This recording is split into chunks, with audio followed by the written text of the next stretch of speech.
Hello everyone, welcome to MA classes. मैं हूं सुनील कुमार। इस वीडियो में मैं झारखंड बोर्ड के क्लास 12 का मैथमेटिक्स का मॉडल सेट 4 का सॉल्यूशन बताऊंगा। इसके पहले मॉडल सेट 1, 2 और 3 का सॉल्यूशन अपलोड कर चुका हूं। डिस्क्रिप्शन में उसका लिंक मिल जाएगा, आप वहां से उसको देख सकते हैं। इस मॉडल सेट 4 है, इसमें टोटल 40 क्वेश्चन है। ये मैथमेटिक्स का मॉडल सेट है, क्लास 12 का है और इसमें टोटल 40 क्वेश्चन है। हम लोग एक एक करके सभी क्वेश्चन का सॉल्यूशन देखेंगे।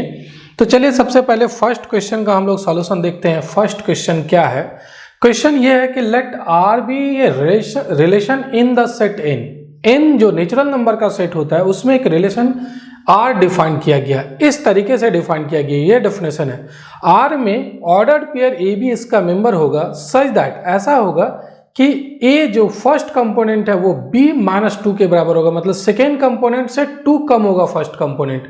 लेकिन b कैसा लेना है? b जो है वो 6 से बड़ा कोई भी नेचुरल नंबर लेना है। a और b यहाँ पर नेचुरल नंबर होगा। तो चूज द करेक्ट आंसर। अब इस रिलेशन का कौन सा ऑर्डर्ड पेयर इसका मेंबर है तो ये पता करना है। तो देखिए सबसे पहले तो b का वैल्यू 6 से बड़ा लेना है, मतलब b का वैल्यू मिनिमम हम लोग ले सकते हैं 7, उससे कम नहीं ले सकते हैं। तो अगर b आप 7 लेते हैं तो a क्या हो जाएगा? a चेक कीजिए। अगर b आप 7 लेते हैं तो a इक्वल टू हो जाएगा 7 - 2 मतलब 5 हो जाएगा। तो कौन सा ऑर्डर्ड पेयर इस रिलेशन का मेंबर होगा? a और b। a की जगह निकला हुआ है 5 और b का वैल्यू निकला हुआ है 7। तो ये ऑर्डर्ड पेयर 5, 7 इस R का रिलेशन का मेंबर होगा। क्या यहाँ पर 5, 7 दिख रहा है? 5, 7 तो नहीं है। तो b इक्वल टू 7 की जगह अब आप आगे बढ़िए, 6 से बड़ा लेना है तो b की जगह 8 ले लेते हैं। अगर b आप 8 लेते हैं तो a इक्वल टू क्या हो जाएगा? इस रिलेशन में जो डेफिनेशन है उसके अनुसार b -2 होता है a का वैल्यू। तो a इक्वल टू हो जाएगा, b की जगह 8 ले रहे हैं तो 8 - 2 मतलब 6 हो जाएगा। अब इस रिलेशन का मेंबर जो है ऑर्डर्ड पेयर ए बी है, तो a के जगह आपका 6 है, b के जगह 8 है। 6, 8 एक ऑर्डर्ड पेयर बन गया, ये r का मेंबर होगा। देखिए 6, 8 r का मेंबर है। ये ऑप्शन सी जो है वो इसका करेक्ट आंसर हो जाएगा। और इसके अलावा कोई भी ऑप्शन आप देखिएगा, ध्यान दीजिएगा, यहाँ पर ऐसा लेना है कि b में से 2 कम होगा। यहाँ पर b जो होगा उससे 2 कम होगा। a का वैल्यू b -2 है। तो क्या 7 से 2 कम 8 है? क्या नहीं है। 7 में 2 सब्ट्रैक्ट करने पर 8 नहीं आएगा, या 8 में 2 सब्ट्रैक्ट करने पर 3 नहीं आएगा, या 4 में 2 सब्ट्रैक्ट करने पर तो 2 आ जाएगा, लेकिन ये r का मेंबर नहीं होगा क्योंकि b का जो वैल्यू है वो हम लोग क्या रख सकते हैं? 6 से बड़ा रखना है और यहाँ पर b का वैल्यू 4 है, तो ये भी पॉसिबल नहीं होगा। तो 6, 8 जो है वो इसका r का मेंबर होगा। तो ये इसका आंसर हो जाएगा। आगे बढ़ते हैं, नेक्स्ट क्वेश्चन देखते हैं। Let R be the relation in the set 1, 2, 3, 4। मतलब इस सेट में 4 एलिमेंट है और इसमें एक रिलेशन आर ऐसा डिफाइन किया गया। रिलेशन यहाँ पर दे दिया गया है। अब चूज द करेक्ट आंसर। अब रिफ्लेक्सिव, सिमेट्रिक और ट्रांजिटिविटी यही आपको देख लेना है कि ये रिफ्लेक्सिव, सिमेट्रिक और ट्रांजिटिव है या नहीं। तो ये चेक कर लीजिए, उसके बाद ऑप्शन हम लोग देख लेंगे कि ऑप्शन कौन सा करेक्ट ऑप्शन होगा। तो सबसे पहले प्रत्येक एलिमेंट अपने से रिलेटेड है। 1, 1 से रिलेटेड है, देखिए यहाँ पर 1, 1 से रिलेटेड है। 2, 2 से रिलेटेड है क्या? 2, 2 से भी रिलेटेड है यहाँ पर। 3, 3 से रिलेटेड है यहाँ पर, और 4, 4 से रिलेटेड है यहाँ पर। इसका मतलब रिफ्लेक्सिव तो हो जाएगा। ये प्रत्येक एलिमेंट इसका जो है वो खुद से रिलेटेड हो गया, तो रिफ्लेक्सिव तो हो जाएगा। अब सिमेट्रिक की बात करें तो सिमेट्रिक होगा या नहीं होगा? प्रत्येक का रिवर्स भी इसका मेंबर होना चाहिए। 1, 2 इसका मेंबर है तो 2, 1 इसका मेंबर होना चाहिए। 2, 1 कहीं दिख नहीं रहा है, 2, 1 तो कहीं नहीं है इसका मेंबर। 1, 2 इसका मेंबर है तो इसका जस्ट रेसिप्रोकल 2, 1 भी इसका मेंबर होना चाहिए। तो 2, 1 नहीं है, मतलब नॉट सिमेट्रिक, सिमेट्रिक नहीं होगा, नॉट सिमेट्रिक। अब ट्रांजिटिव है या नहीं ये चेक कर लेते हैं। तो सबसे पहले आप यहाँ पर देखिए, मैं थोड़ा सा इसको इरेज कर लेता हूँ और उसके बाद आगे बताऊंगा। देखिए यहाँ पर जरा समझिए, ये 2 से लास्ट हो रहा है। आप ट्रांजिटिविटी के बारे में मैं 3 से मॉडल सेट का क्वेश्चन सॉल्यूशन अपलोड किया हूँ, तो प्रत्येक में ट्रांजिटिविटी वगैरह के बारे में बात किया हूँ। तो ट्रांजिटिव कब होता है? अगर ए बी आर का मेंबर है और बी सी आर का मेंबर है। अगर ऐसा कोई 2 पेयर आर का मेंबर हो, ए बी और बी सी, तो ये इसका सेकेंड कंपोनेंट, इसका फर्स्ट कंपोनेंट हटा दीजिए, बी और बी हटा दीजिए, बचा ए सी। AC भी R का मेंबर होना चाहिए। अगर ऐसा हो जाए तब ट्रांजिटिव होगा। तो ऐसा पेयर ढूंढना पड़ेगा कि ये जहाँ पर लास्ट हो रहा है वहीं से ये दूसरा पेयर स्टार्ट होना चाहिए। तो देखिए ये 2 से लास्ट हो रहा है, 2 से स्टार्ट होने वाला ये है, तो इसको आप दोनों को अगर हटा देते हैं तो बचा क्या 1 2, तो 1 2 तो इसका मेंबर है। यहाँ पर देखिए 1 2 जो है 1 2 इसका मेंबर है। 2 से लास्ट हो रहा है ये, 2 से स्टार्ट होने वाला और कोई भी नहीं है। फिर इसके बाद आप देखिए 2 से ये लास्ट हो रहा है, तो 2 से स्टार्ट होने वाला और कोई भी नहीं है। फिर ये 1 से लास्ट हो रहा है, तो 1 से स्टार्ट होने वाला कौन सा है, एक तो ये है 1 1, देखिए 1 1 इसका मेंबर है R का, और एक 1 2 भी इसका मेंबर है। तो आप इसको हटा दीजिएगा, ये 1 और 1 को हटा देंगे तो बचा 1 2 R का मेंबर है, चेक कर लीजिए 1 2 R का मेंबर है। फिर 1 से ये लास्ट हो रहा है, 1 से स्टार्ट होने वाला कौन सा है, 1 से स्टार्ट होने वाला ये है, तो ये 1 और ये 1 हटा देंगे, बचा 1 3, तो 1 3 R का मेंबर है। 1 से स्टार्ट होने वाला और कोई नहीं है। अब फिर देखिए 4 से स्टार्ट होने वाला, तो 4 से स्टार्ट होने वाला तो कोई भी नहीं दिख रहा है, यहाँ पर कोई भी नहीं है। 3 से स्टार्ट होने वाला, 3 से ये लास्ट हो रहा है, 3 से स्टार्ट होने वाला ये है, तो आप 3 3 हटा दीजिए, बचा 1 3 इसका मेंबर है। 3 से ये लास्ट हो रहा है, 3 से ये स्टार्ट हो रहा है, तो 3 3 आप हटा दीजिए, बचा 1 2 इसका मेंबर है। तो 3 से स्टार्ट होने वाला ये हो गया। 2 से स्टार्ट होने वाला, 2 से स्टार्ट होने वाला ये है, तो 2 से स्टार्ट होने वाला ये है, तो 2 और 2 को हटा देंगे, बचा 3 2 इसका मेंबर है। तो इसका मतलब कोई भी अगर इस तरीके का 2 पेयर मिलता है तो ये भी उसका मेंबर मिल जाता है, तो इसका मतलब ट्रांजिटिव भी हो जाएगा। तो यहाँ पर आप देख रहे हैं कौन कौन सा चीज हो गया, रिफ्लेक्सिव और ट्रांजिटिव हो गया, लेकिन सिमेट्रिक नहीं है। अब ऑप्शन कौन सा ट्रू होगा, R is reflexive and symmetric, symmetric तो नहीं है, ये नहीं होगा। R is reflexive and transitive but not symmetric, मतलब ऑप्शन बी जो है वो करेक्ट है। R रिफ्लेक्सिव है, ट्रांजिटिव है, लेकिन सिमेट्रिक नहीं है, तो इसका ऑप्शन बी जो है वो करेक्ट आंसर हो जाएगा। आगे बढ़ेंगे, next question 3 number. Let f, R से R में एक मेंबर है, be defined as f of x equal to x to the power 4, choose the correct answer. 1 1 onto check करना है कि 1 1 और ऑन टू है या नहीं। तो सबसे पहले देखिए ये R से R में डिफाइंड है, मतलब इसमें R में तो सभी रियल नंबर है, मतलब पॉजिटिव नेगेटिव सब होगा। तो यहाँ पर 1 1 के बारे में चेक कीजिए, -1 का इमेज क्या होगा, -1 का इमेज -1 का पावर 4 मतलब 1 आ जाएगा। और 1 का इमेज क्या होगा, 1 का इमेज मतलब 1 का पावर 4 मतलब 1। तो 2 डिस्टिंक्ट एलिमेंट का इमेज सेम हो गया, -1 और 1 दोनों डिस्टिंक्ट है, लेकिन उसका इमेज जो है वो सेम आ रहा है। तो 2 डिस्टिंक्ट एलिमेंट का अगर इमेज सेम आ जाए तो वो 1 1 नहीं होता है, इसका मतलब ये क्या हो जाएगा, मेनी 1 हो जाएगा।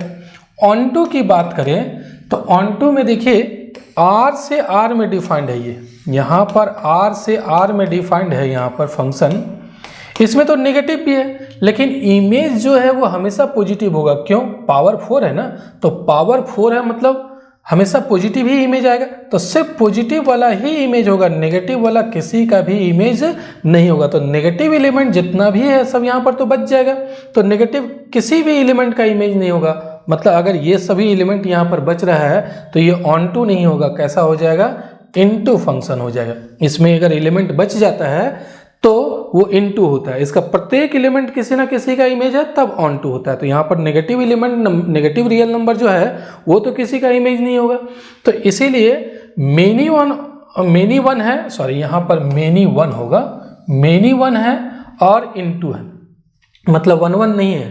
देखिए एफ इज 1 1 ऑन टू, ये तो नहीं होगा। F is many 1 onto, ये भी नहीं होगा। F is 1 1 but not onto, ये भी नहीं होगा। F is neither 1 1 nor onto, ना तो 1 1 है और ना ही ऑन टू है। तो देखिए यहाँ पर मैं प्रूफ करके नहीं बताया हूँ, यहाँ पर सिर्फ हम लोग चेक कर लिए हैं कि 1 1 ऑन टू है या नहीं है। इसका अगर प्रूफ करना रहे, यही अगर सब्जेक्टिव में बनाना रहे तो इसको अलग तरीके से बनाते हैं। चलिए अब आगे बढ़ते हैं, नेक्स्ट क्वेश्चन। R से R में डिफाइंड है f of x equal to 3x, choose the correct answer. मैं एक मॉडल सेट में ग्राफ से भी बताया था कि ग्राफ से भी आप 1 1 ऑन टू चेक कर सकते हैं। अगर रियल नंबर से रियल नंबर में डिफाइंड है ये, तो उसका आप ग्राफ बना लीजिए। f of x equal to 3x है, तो याद कीजिए इसका ग्राफ कैसा होगा, एक लाइन होगा जो पास करेगा ओरिजिन से, और उसका स्लॉप कितना होगा, स्लॉप होगा 3। Actually y equal to fx, इसका ग्राफ बनाते हैं। तो y इक्वल टू 3x हो गया, y इक्वल टू 3x हो गया, y equal to mx, y equal to mx ऐसा लाइन होता है, ओरिजिन से पास करता है और इसका स्लोप क्या होता है 3। तो ये लाइन होगा, इधर भी इन्फिनिटी तक जाएगा, इधर भी इन्फिनिटी तक जाएगा। तो ग्राफ से हम लोग कैसे पता करते हैं कि वो 1 1 ऑन टू है या नहीं? इसके लिए आपको देखना है कि आप हॉरिजॉन्टल लाइन ड्रॉ कीजिए, एक्स एक्सिस के पैरेलल लाइन ड्रॉ कीजिए, जितना भी लाइन ड्रॉ हो सकता है वो डोमेन में।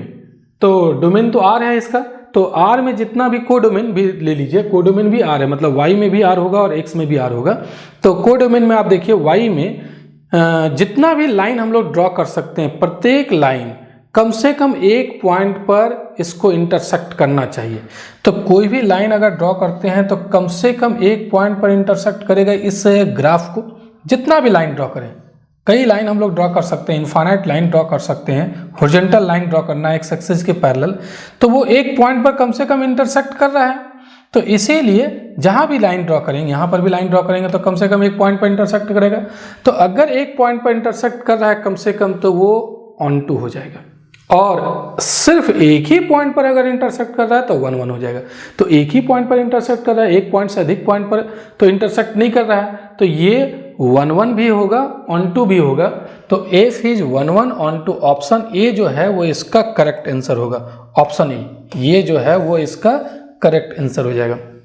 तो ग्राफ से भी आप बना सकते हैं, ग्राफ से भी देख सकते हैं। अगर आपका ये लीनियर इक्वेशन है, लीनियर एक्सप्रेशन है, फंक्शन का जो वैल्यू है लीनियर एक्सप्रेशन है, आर से आर में है, तो निश्चित रूप से 1 1 ऑन टू ही होता है। क्योंकि लीनियर एक्सप्रेशन अगर रखेंगे तो उसका ग्राफ ड्रॉ करेंगे तो एक स्ट्रेट लाइन ही आएगा, तो निश्चित रूप से 1 1 ऑन टू हो जाएगा। ये आप याद भी रख सकते हैं। जो भी इस फॉर्म में अगर कोई इक्वेशन हो, फंक्शन डिफाइंड होगा, F of x equal to A X plus B के फॉर्म में, अगर आर से आर में डिफाइंड है तो निश्चित रूप से 1 1 ऑन टू होगा। तो ये इसी फॉर्म में है, ए की जगह 3 है, बी की जगह 0 है। तो कई मॉडल सेट में इस तरीके का क्वेश्चन है, सभी मॉडल सेट में इस तरीके का एक एक क्वेश्चन है। हो सकता है, उम्मीद करते हैं कि एग्जाम में भी इस तरीके का क्वेश्चन आए। चलिए अब आगे बढ़ते हैं। Next question 5 number, F of x equal to ये दिया हुआ है, then F O F of X निकालना है। ये दो फंक्शन का कंपोजिशन है, एफ का कंपोजिशन एफ के साथ में ही है। तो ये कैसे निकालते हैं जरा समझिए, ध्यान दीजिए। इसको हम लोग y मान लेते हैं, y equal to F of X, और एफ ऑफ एक्स क्या है 3 माइनस एक्स क्यूब, और इसका पावर है यहाँ पर 1/3। निकालना क्या है, एफ ओ एफ एक्स निकालना है। तो ये कैसे निकाला जाता है, क्या डेफिनेशन है, एफ ऑफ एफ एक्स, ये डेफिनेशन है। और एफ एक्स की जगह आप क्या लिख सकते हैं, एफ ऑफ एक्स को हम लोग y माने हैं तो y लिख सकते हैं। और एफ ऑफ y का वैल्यू क्या होगा, एफ ऑफ एक्स का ये वैल्यू है, एफ ऑफ y का वैल्यू क्या होगा, जहां x है वहां पर y पुट कर दीजिए। तो 3 माइनस वाई क्यूब और इसका पावर 1/3। जहां जहां x था वहां पर हम लोग y पुट कर दिए, एक ही जगह x था तो वहां पर y पुट कर दिए। अब देखिए ये किसके इक्वल हो जाएगा, इक्वल टू 3 माइनस वाई का वैल्यू पुट कर दीजिए। y का वैल्यू ये पूरा है ना, ये y का वैल्यू आप देख रहे हैं, y का वैल्यू, और y का क्यूब करेंगे तो y का क्यूब क्या होगा, यहाँ पर y का वैल्यू पहले पुट करते हैं, y का वैल्यू हो जाएगा 3 माइनस एक्स क्यूब और इसका पावर 1/3। और फिर ये हो गया y, ये पूरा हो गया y का वैल्यू, यहाँ पर आप देख रहे हैं y का वैल्यू लिखे हैं, फिर इसका पावर 3, तो इसका पावर यहाँ 3 हो जाएगा। और फिर ये पूरे का पावर, ये पूरे का पावर है 1/3। अब इसको देखिए सिंप्लीफाई कीजिए, यहाँ 3 रहने देते हैं, ये जब मल्टीप्लाई करेंगे तो 3 कैंसिल हो जाएगा, बचेगा क्या 3 माइनस एक्स क्यूब बच जाएगा और इस पूरे का पावर 1/3। ये 3 और -3 कैंसिल हो जाएगा, ये माइनस माइनस प्लस हो जाएगा तो प्लस एक्स क्यूब और इसका पावर 1/3। फिर 3 कैंसिल हो जाएगा तो क्या बचा, x बच गया।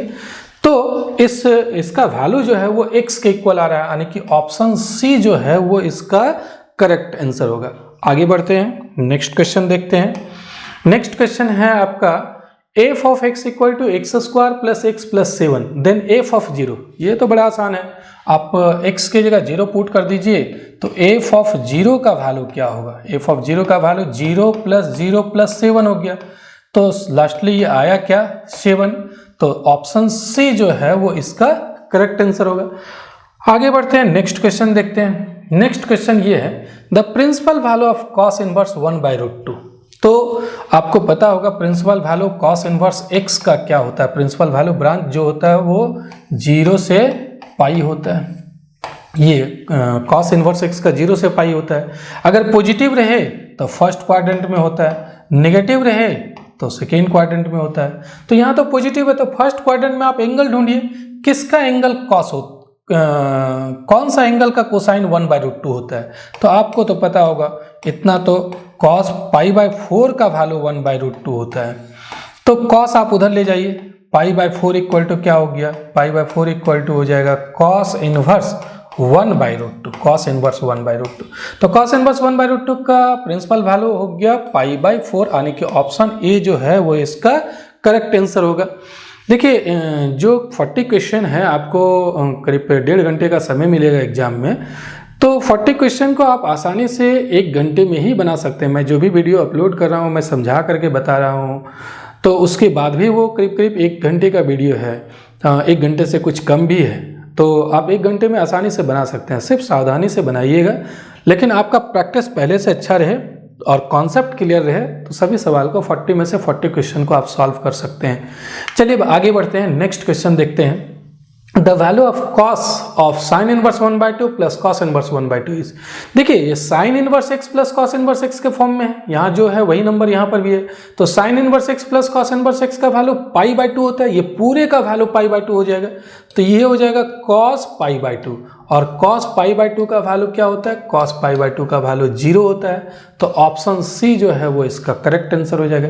आगे बढ़ते हैं, next question 9 number, cos inverse of cos 7π/6। देखिए एक फॉर्मूला है cos inverse of cos x equal to x होता है, लेकिन यहाँ जो x है वो 0 से पाई के बीच में ही होना चाहिए तब। तो यहाँ पर ये फॉर्मूला अभी आप नहीं लगा सकते हैं क्योंकि ये पाई से अधिक है, 0 से पाई के बीच में नहीं है। cos इनवर्स cos हटा नहीं सकते हैं, तो आप इसको कन्वर्ट कर लीजिए, 0 से पाई के बीच में ले आइए। कैसे लाएंगे जरा समझिएगा, ध्यान दीजिएगा। ये कॉस रहने देते हैं और 7π/6 को लिखते हैं 2π माइनस 5π/6। देखिए तो आप सब्ट्रैक्ट करके आ जाएगा इतना, ये 6 एलसीएम ले लेते हैं तो 6 2 जा 12π, 12π में 5π सब्ट्रैक्ट करेंगे कितना आ जाएगा, ये 7π/6 ही आ रहा है ना। तो इसी 7π/6 को हम लोग इतना लिखें, ये दोनों को सब्ट्रैक्ट करने पर यही आ रहा है, तो इसी को हम लोग 7π/6 को इस तरीके से लिखे हैं। अब जरा देखिए आगे जरा समझिएगा, यहाँ पर क्या करते हैं। cos 360 माइनस थीटा का फॉर्मूला होता है cos 2π minus theta equal to क्या होता है, cos थीटा ही होता है। तो इसी फॉर्मूला का यूज करते हैं हम लोग, cos इनवर्स रहने देते हैं और ये cos 2π minus theta equal to cos theta हो जाएगा, तो cos 5π/6 हो गया। अब ये जो एंगल आ रहा है वो 0 से पाई के बीच में है, π/6 मतलब 30 डिग्री, 30 डिग्री को आप 5 से मल्टीप्लाई करते हैं 150 डिग्री, 150 डिग्री आ रहा है तो 150 डिग्री तो 0 और पाई के बीच में ही हो गया। तो ये फॉर्मूला आप अप्लाई कर सकते हैं, ये जो cos इनवर्स है cos x equal to x होता है तो ये अप्लाई कर सकते हैं। cos इनवर्स और cos हट जाएगा, 5π/6 बचेगा। तो 5π/6 आने की ये ऑप्शन बी जो है वो इसका करेक्ट आंसर हो जाएगा। चलिए अब नेक्स्ट क्वेश्चन देखते हैं, क्वेश्चन नंबर 10 क्या कहता है। tan inverse √3 minus cot inverse minus √3। तो प्रिंसिपल वैल्यू हम लोग यूज करेंगे। tan इनवर्स √3 का वैल्यू तो हो जाएगा, आप फर्स्ट क्वाड्रेंट में आएगा तो फर्स्ट क्वाड्रेंट में कौन सा एंगल का टेंजेंट का वैल्यू √3 होता है, तो π/3 का होता है 60 डिग्री का, तो इसका वैल्यू तो π/3 हो गया। और ये माइनस में है, याद कीजिए cot इनवर्स x का जो प्रिंसिपल वैल्यू ब्रांच होता है वो 0 से पाई होता है, 0 से पाई होता है। तो ये सेकेंड क्वाड्रेंट में होगा क्योंकि नेगेटिव न है, तो नेगेटिव है तो सेकेंड क्वाड्रेंट में, तो सेकेंड क्वाड्रेंट में नेगेटिव रहने पर सेकेंड क्वाड्रेंट में आएगा इसका वैल्यू। तो सेकेंड क्वाड्रेंट में किसका कॉट का कौन सा एंगल का वैल्यू -√3 होगा, तो कॉट का आप देखिए किसका होगा, मैं 1 मिनट जस्ट बता रहा हूँ, 1 मिनट मैं थोड़ा सा इसका इरेज कर लेता हूँ। तो सेकेंड क्वाड्रेंट में कौन सा एंगल का होगा, आप cot 150 डिग्री का निकालिए, cot 150 डिग्री। तो इसको आप लिख सकते हैं cot 150 डिग्री, अगर नहीं याद रहे तो आप निकाल लीजिए 90 + 60, लिख सकते हैं 90 प्लस 60 इक्वल टू 150 हो जाएगा। और cot 90 plus theta equal to minus ten theta होता है, ये तो आपको पता होगा। और टेन 60 डिग्री का वैल्यू क्या होता है, √3। तो देखिए कॉट 150 डिग्री का वैल्यू √3 होता है, माइनस √3 होता है, तो इसका प्रिंसिपल वैल्यू आएगा 150 डिग्री। 150 डिग्री को अगर आप रेडियन में लिखेंगे तो 5π/6 आएगा, क्योंकि π/6 मतलब 30 को 5 से मल्टीप्लाई करेंगे तो 150 आ जाएगा। अब आप एलसीएम लेकर के सब्ट्रैक्ट कर लिए। क्या किए हम लोग, इसका वैल्यू π/3 और इसका वैल्यू 5π/6, दोनों का वैल्यू पुट कर दिया, प्रिंसिपल वैल्यू पुट किए। 6 एलसीएम आ जाएगा, 3 से डिवाइड करेंगे 2π, और यहाँ पर 6 से डिवाइड करेंगे तो 1 यानी कि 5π, और 2π में 5π सब्ट्रैक्ट करेंगे -3π/6, और ये कैंसिल होकर के आ जाएगा -π/2। तो -π/2 मतलब ये ऑप्शन बी जो है वो इसका करेक्ट आंसर होगा। चलिए अब आगे बढ़ते हैं, नेक्स्ट क्वेश्चन को देखते हैं। Next question 11 number, A equal to Aij m/n is A square matrix if, बड़ा सिंपल है, स्क्वायर मैट्रिक्स कब होता है, जब number of rows number of column equal हो। तो m और n दोनों इक्वल होना चाहिए, यानी कि ऑप्शन सी जो है वो करेक्ट आंसर होगा। Number of rows number of column दोनों इक्वल हो तो उस मैट्रिक्स को कहते हैं square matrix. Next question 12 number, Which of the given values of x and y make the following pairs of matrices equal? ये दोनों मैट्रिक्स इक्वल है, तो कौन सा x और y का वैल्यू सही होगा ताकि ये दोनों मैट्रिक्स इक्वल हो जाए। तो देखिए दो मैट्रिक्स इक्वल कब होता है, ये दोनों मैट्रिक्स इक्वल कब होगा, जब करस्पॉन्डिंग एलिमेंट बराबर हो। तो 3x + 7 किसके बराबर होना चाहिए, 0 के बराबर, ये जो है, और यहाँ पर 0, ये इक्वल होना चाहिए। 5 किसके इक्वल होना चाहिए, 5y-2 के इक्वल होना चाहिए। फिर y + 1 किसके इक्वल होना चाहिए, y + 1 8 के इक्वल होना चाहिए। और 2 - 3x किसके इक्वल होना चाहिए, 2 - 3x = 4। अब देखिए x का वैल्यू ये दोनों से निकलेगा, फर्स्ट एंड लास्ट। अब जो भी वैल्यू निकले, 4 इक्वेशन बना तो चारों इक्वेशन से x और y का वैल्यू सेम आना चाहिए। अलग अलग अगर आ जाता है तो दोनों मैट्रिक्स कभी भी इक्वल नहीं हो सकता है।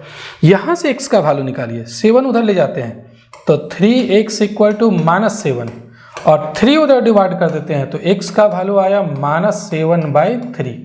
यहाँ से x का वैल्यू निकालते हैं तो 2 उधर ले जाते हैं तो -3x = 2 उधर जाकर के सब्ट्रैक्ट होगा तो 2, और यहाँ -3 उधर डिवाइड कर देते हैं तो x का वैल्यू आ रहा है -2/3। क्या ये दोनों वैल्यू सेम आया, दोनों वैल्यू अलग आ गया। यहाँ x का वैल्यू निकला -7/3, यहाँ पर -2/3, दोनों सेम नहीं आया, अलग आ गया। अगर जितना भी इक्वेशन बनता है सभी इक्वेशन से x का वैल्यू सेम आना चाहिए, y का वैल्यू सेम आना चाहिए, तो यहाँ तो डिफरेंट मिल गया, तो ये कभी भी दोनों मैट्रिक्स इक्वल नहीं होगा, यानी कि नॉट पॉसिबल टू फाइंड, ये करेक्ट आंसर होगा। यहाँ पर हम लोग नहीं पता कर सकते हैं। चलिए अब आगे बढ़ते हैं, नेक्स्ट क्वेश्चन को देखते हैं। नेक्स्ट क्वेश्चन 13 नंबर ये है कि the number of all possible matrices of order 3/3 with each entry 0 और 1 इज। ये क्वेश्चन जरा समझिएगा, ये क्या कहता है, 3/3 ऑर्डर का मैट्रिक्स बनाना है, 3/3 ऑर्डर का। तो 3/3 ऑर्डर का बनेगा तो 3 रो होगा, यहाँ पर एक एलिमेंट आएगा, एक यहाँ आएगा, एक यहाँ आएगा, पहला रो। सेकेंड रो ये होगा, सेकेंड रो, और थर्ड रो यहाँ पर होगा। 3 रो होगा, 3 कॉलम होगा। 3/3 ऑर्डर का मैट्रिक्स बनाना है। अब उसमें एलिमेंट क्या भरना है, एलिमेंट को क्या फिल करना है। यहाँ जो मैट्रिक्स बनाना है, the number of all possible matrices of order 3/3 with each entry 0 और 1, इसमें जो भी एलिमेंट रखना है वो 0 या 1 रखना है, या 0 रखना है या 1 रखना है। मान लीजिए यहाँ पर आप 0 भी पुट कर सकते हैं, या फिर क्या पुट कर सकते हैं, 1 भी पुट कर सकते हैं, ये दोनों में से कुछ भी। मान लीजिए जैसे देखिए मैं एक एग्जाम्पल बता रहा हूँ, यहाँ पर आप 0 पुट कर दीजिए, यहाँ पर आप 1 पुट कर दीजिए, यहाँ पर आप 0 पुट कर दीजिए, यहाँ पर आप भी 0 पुट कर दीजिए, यहाँ पर 1 पुट कर दीजिए, यहाँ पर भी 1 पुट कर दीजिए, यहाँ पर 1 पुट कर दीजिए, यहाँ भी 1, यहाँ पर भी 1। इस तरीके से मैट्रिक्स बनाना है 3/3 ऑर्डर का। एंट्री क्या होना चाहिए, प्रत्येक एलिमेंट या तो 0 होना चाहिए या 1 होना चाहिए। तो अब यहाँ जो हम लोग को फिल करना है, यहाँ पर जो भी नंबर डालना है वो कितना तरीके से डाल सकते हैं, या तो 0 डाल सकते हैं या क्या डाल सकते हैं, 1। यानी कि इसको हम लोग कितने तरीके से फिल कर सकते हैं, 2 तरीके से इसको फिल कर सकते हैं। इसमें हम लोग एलिमेंट 2 तरीके से फिल कर सकते हैं, या तो 0 या 1। इसमें कितने तरीके से, यहाँ पर भी 2 तरीके से कर सकते हैं। इसमें कितने तरीके से, यहाँ पर भी हम लोग या तो 0 रख सकते हैं या 1 रख सकते हैं। तो इसी तरीके से इसमें भी हम लोग 2 तरीके से फिल कर सकते हैं, यहाँ पर भी 2 तरीके से फिल कर सकते हैं, यहाँ पर भी 2 तरीके से फिल कर सकते हैं, प्रत्येक में 2-2 तरीका होगा और सभी काम को अगर एक साथ करना हो, आप लोग परम्यूटेशन कॉम्बिनेशन में पढ़ चुके होंगे, ये टोटल 9 प्लेसेज है, प्रत्येक जगह में हम लोग 2-2 तरीके से भर सकते हैं और सभी काम अगर एक साथ करना होगा तो सब मल्टीप्लाई हो जाएगा। तो क्या हो जाएगा मल्टीप्लाई होकर के, यहाँ पर टोटल तरीका पता करना है कितना मैट्रिक्स बना सकते हैं। इस तरीके से अलग अलग मैट्रिक्स बनेगा। मान लीजिए यहाँ 0 की जगह 1 कर देंगे तो अलग मैट्रिक्स बन जाएगा, यहाँ 1 की जगह 0 कर देंगे तो अलग मैट्रिक्स बन जाएगा। तो टोटल कितना मैट्रिक्स बनेगा, तो टोटल 9 प्लेसेस को फिल करना, प्रत्येक जगह को 2-2 तरीके से भर सकते हैं। तो टोटल तरीका क्या हो जाएगा, इस जगह को 2 तरीके से, फिर इस जगह को 2 तरीके से, फिर इस जगह को 2 तरीके से, फिर आगे भी 2। तो इस तरीके से कितना बार ये मल्टीप्लाई होगा, 9 बार। 1 2 3 4 5 6 7 8 9, यानी कि ये क्या हो जाएगा 2 to the power 9, इतना बार हो जाएगा। इतने तरीके से हम लोग मैट्रिक्स बना सकते हैं। और 2 to the power 9 को आप मल्टीप्लाई करके देखेंगे तो 512 आएगा। तो 512 आ रहा है, मतलब टोटल कितने तरीके से मैट्रिक्स बना सकते हैं, 512 तरीके से मैट्रिक्स बनेगा। और उस मैट्रिक्स का या तो एंट्री जो है, जो एलिमेंट होगा, या तो 0 होगा या फिर 1 होगा, और 3x3 ऑर्डर का मैट्रिक्स बनेगा। तो ये हो गया इसका सॉल्यूशन। आगे बढ़ते हैं, नेक्स्ट क्वेश्चन देखते हैं। नेक्स्ट है, if A B are symmetric matrices of same order then A B minus B is. A और बी सिमेट्रिक मैट्रिक्स है। याद कीजिए, सिमेट्रिक मैट्रिक्स कब कहते हैं, जब किसी मैट्रिक्स का ट्रांसपोज उसी के इक्वल हो जाए तब सिमेट्रिक। तो ए और बी दोनों सिमेट्रिक है, मतलब ए डैश इक्वल टू ए, और बी का जो ट्रांसपोज है वो भी किसके इक्वल होगा, बी के इक्वल होगा। तो अब सवाल ये है कि A B minus B is, A B minus B A कैसा होगा। देखिए ये 2 मैट्रिक्स है, A B minus B A, उसको हम लोग x मान लेते हैं। A B minus B A को हम लोग क्या मान लेते हैं, x मान लेते हैं। अब जरा समझिए, यहाँ पर इसका ट्रांसपोज निकालते हैं। ट्रांसपोज को आप टी भी लिख सकते हैं या फिर क्या लिख सकते हैं, डैश भी लिख सकते हैं, डैश भी लिख सकते हैं या फिर टी भी लिख सकते हैं। तो उससे पता चल जाएगा सिमेट्रिक या अस्क्यू सिमेट्रिक है या नहीं है। तो इसका ट्रांसपोज निकालते हैं, तो इधर भी ट्रांसपोज कीजिए, ए बी माइनस बी ए का ट्रांसपोज हो जाएगा, यहाँ पर भी ट्रांसपोज करेंगे। अब ये ट्रांसपोज दोनों में लग जाएगा, ए बी में भी ट्रांसपोज लगेगा और बी ए में भी ट्रांसपोज लगेगा, बी ए में। और रिवर्सल रूल आपको पता होगा, ए बी का ट्रांसपोज इक्वल टू क्या होता है, A B dash equal to B dash A dash हो जाता है। यहाँ पर भी बी ए डैश है तो उल्टा हो जाएगा, ए डैश बी डैश हो जाएगा। और बी डैश की जगह क्या लिख सकते हैं, बी डैश का वैल्यू बी है, ए डैश का भी वैल्यू ए है, तो बी डैश की जगह आप बी लिख सकते हैं, ए डैश की जगह ए लिख सकते हैं, ए डैश की जगह यहाँ डैश होगा, ए डैश की जगह ए लिख सकते हैं, बी डैश की जगह बी लिख सकते हैं, क्योंकि A dash equal to A है, B dash equal to B है। अब यहाँ से माइनस आप कॉमन लीजिए, तो माइनस कॉमन लेंगे तो ए बी माइनस बी ए, और ए बी माइनस बी ए को हम लोग क्या माने हैं, A B minus B A को x माने, तो ये क्या हो जाएगा माइनस x हो गया। तो क्या आ गया यहाँ पर आप देख रहे हैं, यहाँ x डैश किसके इक्वल आ गया, x dash equal to minus x आ गया। अब आप लोग को पता होगा, अगर किसी मैट्रिक्स के ट्रांसपोज उसका नेगेटिव के इक्वल आता है तो वो मैट्रिक्स कैसा होता है, अस्क्यू सिमेट्रिक होता है। तो ये मैट्रिक्स कैसा हो जाएगा, अस्क्यू सिमेट्रिक मैट्रिक्स हो जाएगा, यानी कि ऑप्शन ए जो है वो इसका करेक्ट आंसर होगा। चलिए आगे बढ़ते हैं, नेक्स्ट क्वेश्चन देखते हैं। नेक्स्ट क्वेश्चन 15 नंबर, ए दिया हुआ है तो एडजॉइंट ए निकालना है। देखिए एडजॉइंट ए तो खैर एक रूल ही होता है निकालने का, लेकिन मैं एक शॉर्टकट तरीका बता रहा हूँ। अगर 2x2 ऑर्डर का मैट्रिक्स है, तब 2x2 ऑर्डर का मैट्रिक्स है तो एडजॉइंट निकालने के लिए आप इसको चेंज कर दीजिए। ये इधर जो डायगोनल है ये वाला, इसको चेंज करना है, 3 को यहाँ 2 को यहाँ ले आइए, 3 यहाँ 2 यहाँ, और इसका नेगेटिव कर दीजिए। इधर वाला जो है उसमें नेगेटिव कर देना है। तो क्या करेंगे यहाँ पर हम लोग, देखिए 1 मिनट जस्ट मैं इसको इरेज कर देता हूँ थोड़ा सा। अब देखिए ये तो रिवर्स कर दिया, 3 को ऊपर और 2 को नीचे ले आए, और यहाँ पर नेगेटिव कर देना है -5 और यहाँ पर कर देना है -1, यही एडजॉइंट हो जाएगा। तो कौन सा आंसर सही होगा, 3 -5 -1 2, ये ऑप्शन सी जो है वो इसका करेक्ट आंसर होगा। क्या मैं तरीका बताया हूँ कि ये जो है वो आप इंटरचेंज कर दीजिए, 3 ऊपर 2 नीचे, और ये जो इधर है उसको नेगेटिव कर देना -5 -1।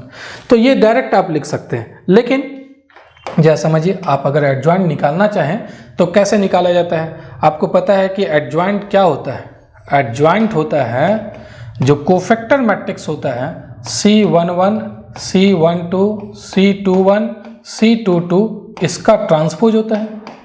तो C11 होगा क्या? फर्स्ट का अगर आपको कोफैक्टर लिखना है तो कोफैक्टर क्या होगा? इस रो को और इस कॉलम को छोड़ देंगे, क्या बचा? 3, यहाँ पर 3 हो जाएगा और ये प्लस में आएगा। फर्स्ट वाला जो होता है वो प्लस होता है। अब उसके बाद C12 क्या होगा? C12 में माइनस हो जाएगा, तो माइनस और इसको छोड़ देंगे, यहाँ इस एलिमेंट का लिख रहे हैं, इसको छोड़ देंगे, इसको छोड़ देंगे, 1 बचा। तो ये क्या हो गया? यहाँ तो 3 आ गया और यहाँ आ गया -1। C21 क्या होगा? C21 एक्चुअली ये देखिए 1 + 1 ये -1 का पावर 2, -1 का पावर 2 तो पॉजिटिव हो गया, -1 का पावर 3 नेगेटिव हो जाएगा।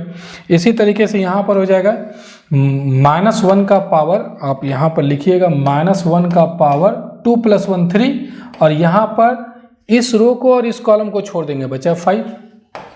तो ये तो नेगेटिव आ रहा है तो -5 हो गया। और C22 मतलब -1 का पावर 2 + 2, और यहाँ पर क्या लिखेंगे? इसका लिख रहे हैं तो ये कॉलम ये रो छोड़ देंगे, 2 बचा। तो ये हो जाएगा, ये तो प्लस आ रहा है और यहाँ पर सिर्फ 2 आ गया। तो अब यहाँ पर वैल्यू पुट कर दीजिए, क्या होगा? C11 का वैल्यू निकला हुआ है 3, C12 का वैल्यू निकला हुआ है -1, C21 का वैल्यू निकला हुआ है -5, C22 का वैल्यू निकला हुआ है 2, और इसका ट्रांसपोज करना है। तो ट्रांसपोज करना है तो क्या होगा? ये रो जो है वो कॉलम में बदल जाएगा और ये जो रो है वो कॉलम में बदल जाएगा। तो अब देखिए कौन सा आंसर सही हो गया? यही आ रहा है ना, 3 - 5 -1 2, ये वाला। तो 2 तरीका है, एक डायरेक्ट में बताया हूँ और एक इस तरीके से भी कर सकते हैं। तो अब जब ऑब्जेक्टिव है तो आप डायरेक्ट भी कर सकते हैं। करना क्या है, इसको आप इंटरचेंज कर दीजिए, 3 को ऊपर और 2 को नीचे, और ये दोनों जो है ये वाला और ये वाला इसका नेगेटिव कर दीजिएगा, जो भी नंबर है उसका नेगेटिव कर दीजिएगा, तो यही आंसर हो जाएगा। तो डायरेक्ट भी कर सकते हैं। Next 16 number, let A B a square matrix of order 3/3 then K × A का डिटर्मिनेंट। ये सभी मॉडल क्वेश्चन में है। तो K × A का हो जाता है 3/3 ऑर्डर है तो ये वाला हो जाएगा। K बाहर जब निकलेगा तो K का पावर 3 हो जाएगा, 3/3 है तो, और डिटर्मिनेंट ऑफ A रह जाएगा। तो ऑप्शन सी इसका करेक्ट आंसर है। आगे बढ़ेंगे 17, A = एक मैट्रिक्स दिया हुआ है तो A + A' = I, then the value of alpha is. देखिए कैसे निकालेंगे। सबसे पहले A' का मतलब क्या हो गया? A' का मतलब रो और कॉलम इंटरचेंज होगा। जो फर्स्ट रो है वो फर्स्ट कॉलम में बदल जाएगा, cos अल्फा - sin अल्फा, और सेकेंड रो जो है वो सेकेंड कॉलम आ जाएगा sin अल्फा और cos अल्फा। अब A + A' दोनों को ऐड कीजिए, A + A' = कितने के बराबर है? I के इक्वल है।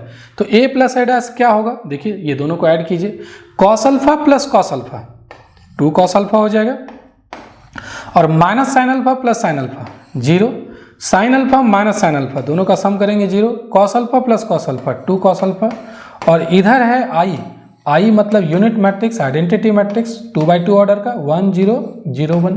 अब ये दोनों मैट्रिक्स इक्वल है तो देखिए ये एलिमेंट इस एलिमेंट के इक्वल होगा, 0 0 के इक्वल तो है, 0 0 के इक्वल है, ये एलिमेंट इसके इक्वल होगा। तो 2 cos अल्फा = 1, यहाँ से भी 2 cos अल्फा = 1, तो 2 cos अल्फा = क्या हो गया? 1, यानी कि cos अल्फा = हो जाएगा 1/2, और cos अल्फा का वैल्यू जब 1/2 है तो अल्फा कौन सा एंगल होगा? अल्फा हो जाएगा आपका π/3, cos 60 डिग्री का वैल्यू 1/2 होता है, तो π/3 यानी कि ऑप्शन बी जो है वो इसका करेक्ट आंसर हो जाएगा। चलिए आगे बढ़ते हैं, नेक्स्ट क्वेश्चन देखते हैं। 18 नंबर, A दिया हुआ है, if A = this is such that A² = I, then A² अगर I के इक्वल है तो क्या होगा? तो A² निकालिए, पहले A² निकालते हैं। A² मतलब A × A, और A का वैल्यू है यहाँ पर अल्फा, फिर है बीटा, गामा और माइनस अल्फा। फिर A लिखना है alpha, beta, gamma, minus alpha. 2 matrix को मल्टीप्लाई करना है, तो मैं पहले वाला भी मॉडल सेट में बताया हूँ कैसे मल्टीप्लाई करते हैं। 2 कॉलम है, बाद वाला पोस्ट मैट्रिक्स के बारे में देखिए, 2 कॉलम है तो इसके रो को 2 बार ऐड करके लिख जाइए, अल्फा + बीटा, अल्फा + बीटा। आप जैसे मल्टीप्लाई करने जानते हैं उस तरीके से कर सकते हैं, मैं एक तरीका बता रहा हूँ यहाँ। गामा + माइनस अल्फा, सॉरी यहाँ पर गामा + माइनस अल्फा है, ये माइनस अल्फा हो जाएगा, और यहाँ पर भी गामा प्लस माइनस अल्फा। मैं क्या कर रहा हूँ, 2 कॉलम है, इस रो को 2 बार ऐड करके लिखे हैं, alpha plus beta, second row को भी 2 बार ऐड करके लिखे हैं। अब उसके बाद इसका फर्स्ट कॉलम अल्फा गामा लीजिए, यहाँ पर मल्टीप्लाई कर दीजिए, अल्फा गामा। यहाँ पर सेकेंड लेंगे बीटा और माइनस अल्फा, यहाँ पर बीटा और माइनस अल्फा। अब चेक कर लीजिए क्या आ रहा है, ये आ रहा है alpha square plus beta gamma, और ये तो अल्फा बीटा और माइनस अल्फा बीटा, ये तो 0 हो जाएगा। यहाँ alpha gamma minus alpha gamma, ये 0 हो जाएगा। यहाँ पर देखिए minus minus plus alpha square हो रहा है और प्लस बीटा गामा, और यही निकल गया आपका ए स्क्वायर निकला। और ए स्क्वायर किसके इक्वल है, आई के इक्वल है, मतलब 1 0 0 1, ये इसके इक्वल दिया हुआ है, ए स्क्वायर आई के इक्वल है। तो अब दोनों मैट्रिक्स इक्वल है तो करस्पॉन्डिंग एलिमेंट भी इक्वल होगा, ये वाला 1 के इक्वल हो जाएगा। देखिए यहाँ पर alpha square plus beta into gamma किसके इक्वल आएगा, 1 के इक्वल, 0 0 के इक्वल है, 0 0 के इक्वल है, ये और ये 1 1 दोनों इक्वल करेंगे तो फिर यही चीज़ आ रहा है, ये सारा उधर ले जाएंगे, यहाँ पर 0 और 1 minus alpha square minus beta gamma, तो 1 minus alpha square minus beta gamma 0, 1 minus alpha square minus beta gamma 0, यही ऑप्शन सी जो है वो इसका करेक्ट आंसर होगा। आगे बढ़ते हैं next question 19 number. If the matrix is both symmetric and skew then, अगर कोई मैट्रिक्स सिमेट्रिक भी है और स्क्यू सिमेट्रिक भी है, सिमेट्रिक है मतलब उसका ट्रांसपोज उसी के इक्वल होगा, उस मैट्रिक्स का ट्रांसपोज उसी के इक्वल होगा। स्क्यू सिमेट्रिक है तो उसका ट्रांसपोज उसके नेगेटिव के इक्वल होगा। अगर सिमेट्रिक है तो ए का ट्रांसपोज ए के इक्वल, और स्क्यू सिमेट्रिक है तो ए का ट्रांसपोज माइनस ए के इक्वल। ट्रांसपोज को आप ए टी भी लिख सकते हैं, ए डैश भी लिख सकते हैं, कुछ भी लिख सकते हैं दोनों में से। चलिए अब आगे बढ़ते हैं। ये भी ए टी का वैल्यू है, ये भी ए टी का वैल्यू है, मतलब ए और माइनस ए दोनों इक्वल हो जाएगा। एक्चुअली ये भी ए टी का वैल्यू है, ये भी ए टी का वैल्यू है, तो दोनों इक्वल हो गया। माइनस ए इधर ले आइए तो ए प्लस ए इक्वल टू 0, और यहाँ से 2a इक्वल टू 0, 0 मैट्रिक्स, 2 उधर डिवाइड कर देते हैं तो a इक्वल टू 0 ही मैट्रिक्स हो जाएगा। तो अगर कोई सिमेट्रिक भी स्क्यू सिमेट्रिक है तो वो कैसा मैट्रिक्स होगा, 0 मैट्रिक्स होगा। ए इज ए 0 मैट्रिक्स, यानी ऑप्शन बी जो है वो इसका करेक्ट आंसर होगा।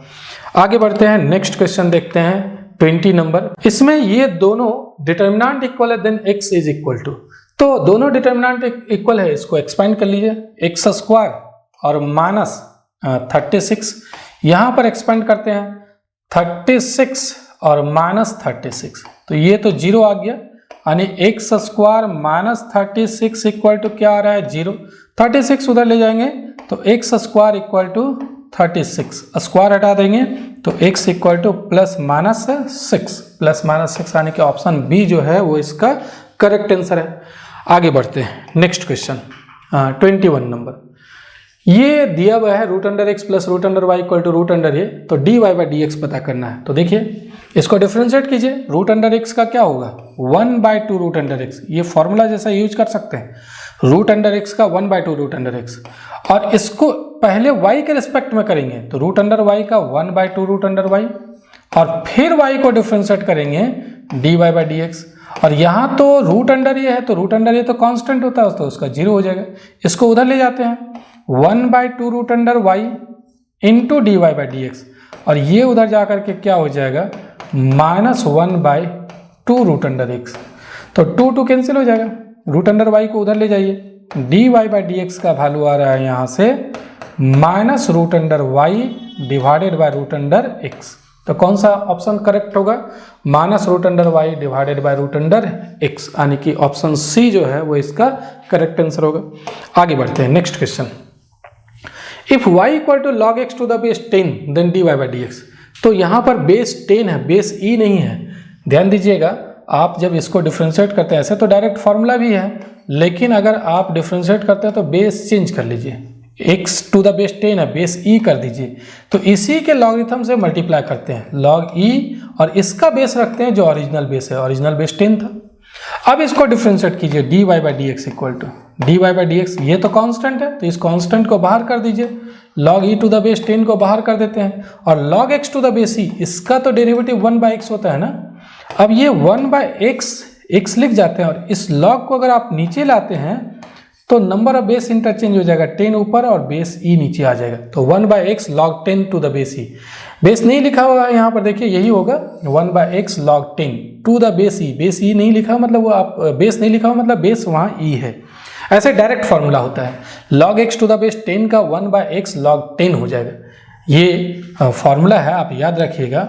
Derivative of log x to the base a का डेरिवेटिव डायरेक्ट आप लिख सकते हैं, क्या होता है 1/x log a, ये फॉर्मूला है 1/x log e, और log का बेस क्या होगा, बेस ही होगा, नहीं लिखा हुआ है तो चलिए आगे बढ़ते हैं। नेक्स्ट क्वेश्चन 23 नंबर, इसका मैं पहले भी किसी मॉडल सेट में बताया हूँ। y equal to x to the power x है, लॉगरिथम लेकर के आप डिफ्रेंशिएट कर सकते हैं, x to the power x 1 plus log x हो जाएगा। एक और मॉडल सेट में सेम क्वेश्चन था, तो आप सभी मॉडल सेट के सॉल्यूशन को जरूर देख लीजिएगा और मैं बताऊंगा कि एक मॉडल सेट आपके लिए काफ़ी इंपॉर्टेंट है, कौन सा मॉडल सेट है वो मैं नेक्स्ट वीडियो में बताऊंगा। चलिए 24 number, f x equal to ये दिया हुआ है, एफ डैश 0 निकालना है, बड़ा सिंपल है। पहले इसको आप डिफ्रेंशिएट कर लीजिए, तो f dash x equal to f dash x differentiate करते हैं तो यहाँ हो जाएगा 2ax और प्लस b, इसका c का तो 0 हो जाएगा।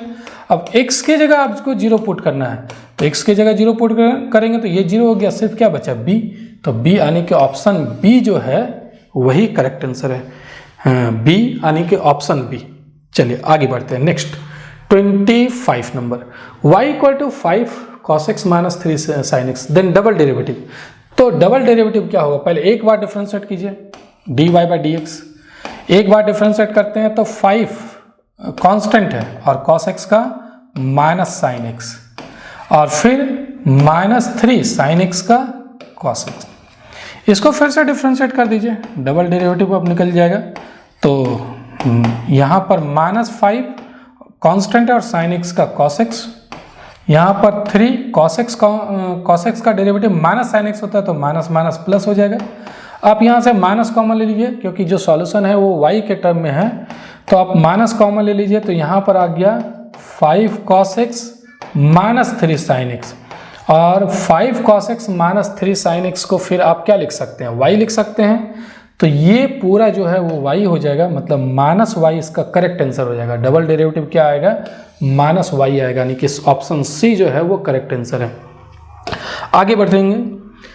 नेक्स्ट 26 नंबर, लेकिन यहाँ तक पहुँचने के बाद मैं आप सभी से फिर एक बार रिक्वेस्ट करूँगा कि अगर ये वीडियो आपको पसंद आ रहा है तो लाइक कर दें, वीडियो में कमेंट करके अपना फीडबैक ज़रूर देंगे कि कैसा वीडियो लग रहा है। और एक और काम करना है आपको कि अपने फ्रेंड्स के साथ, जितने भी 12 का स्टूडेंट है, आप लोग का 12 का कोई भी ग्रुप बना हुआ है व्हाट्सएप ग्रुप वगैरह, तो वहाँ पर आप इस वीडियो को ज़रूर शेयर करें और अपने दोस्तों को बोलें इसको देखने के लिए, क्योंकि आपका जो वॉच टाइम मिलता है या आपका जो लाइक मिलता है उससे ही हमको एनर्जी मिलती है, और कुछ नहीं, आपका जो लाइक है उससे हम लोग को एनर्जी मिलती है। मुझे लगता है कि हाँ स्टूडेंट के द्वारा पसंद किया जा रहा है, तो मैं उसी एनर्जी से फिर वीडियो बनाता भी हूँ। और मेरे इस चैनल को अगर सब्सक्राइब नहीं किया तो सब्सक्राइब कर लीजिए, मैं मैथमेटिक्स का ही वीडियो यहाँ पर अपलोड करता हूँ। और 11-12 का तो कुछ कम वीडियो है, लेकिन हायर क्लासेस का मतलब ग्रेजुएशन वगैरह का वीडियो काफ़ी है। अगर आप ग्रेजुएशन में जाते हैं, मैथमेटिक्स रखते हैं या फिजिक्स रखते हैं, वहाँ पर भी आपको मैथ्स पढ़ना रहेगा, तो आपको ये चैनल काफ़ी हेल्प करेगा। तो इस चैनल को सब्सक्राइब भी कर लें। और 11-12 का भी वीडियो यहाँ पर मैं कुछ तो है और कुछ मैं और भी अपलोड करूँगा। चलिए अब आगे बढ़ते हैं, लेकिन मुझे उम्मीद है कि आप ज़रूर लाइक कर चुके होंगे और चैनल सब्सक्राइब नहीं किए तो सब्सक्राइब भी कर चुके होंगे। अब आगे बढ़ते हैं 27 नंबर, 26 लगता स्किप कर गए हम, हाँ 26 नंबर ये देखिए, x इक्वल टू 80² और y इक्वल टू 280, तो डबल डेरिवेटिव पता करना है। तो पहले एक सिंगल डेरिवेटिव निकाल लीजिए। तो सिंगल डेरिवेटिव कैसे निकालेंगे, देखिए ध्यान दीजिएगा, ये पैरामेट्रिक है तो इसको t के रिस्पेक्ट में डिफ्रेंशिएट कीजिए, कितना होगा ये 280, और फिर dy by dx, sorry dy by dt, यहाँ पर t के रिस्पेक्ट में y को भी डिफ्रेंशिएट करेंगे तो ये हो गया 2a। अब dy बाई dx का क्या फॉर्मूला होता है, dy बाई dx का फॉर्मूला होता है dy by dt divided by dx by dt, ये फॉर्मूला होता है। तो dy बाई dt है कितना 2a, और dx बाई dt कितना है, ये है 2at, 2a कैंसिल हो जाएगा तो ये बचा 1/t। अब इसको डबल डिफ्रेंशिएट करना है, तो डबल डिफ्रेंशिएट करना है, d2y by D x square निकालना है। d2y by D x square कैसे निकालेंगे ये जरा समझिए। इसको ऐसे लिख सकते हैं d divided by D x of dy by D x, मतलब dy बाई डी एक्स को फिर से डिफ्रेंशिएट करना है। और चेन रूल से हम लोग को जो dy बाई डी एक्स को x के रिस्पेक्ट में डिफ्रेंशिएट करना है, इसको x के रिस्पेक्ट में, तो इसको पहले t के रिस्पेक्ट में करते हैं और t को फिर किसके रिस्पेक्ट में कर देंगे, x के रिस्पेक्ट में। ऐसा कर सकते हैं।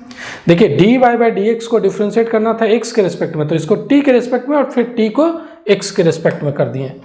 अब आगे d divided by D T रहने देते हैं, इसका वैल्यू पुट कर देते हैं dy बाई डी एक्स का। dy बाई डी एक्स का वैल्यू कितना है 1 बाई टी, और इसको आप लिख सकते हैं, इसको ऐसे लिख सकते हैं 1 divided by D x by D T, ये ऐसा लिख सकते हैं।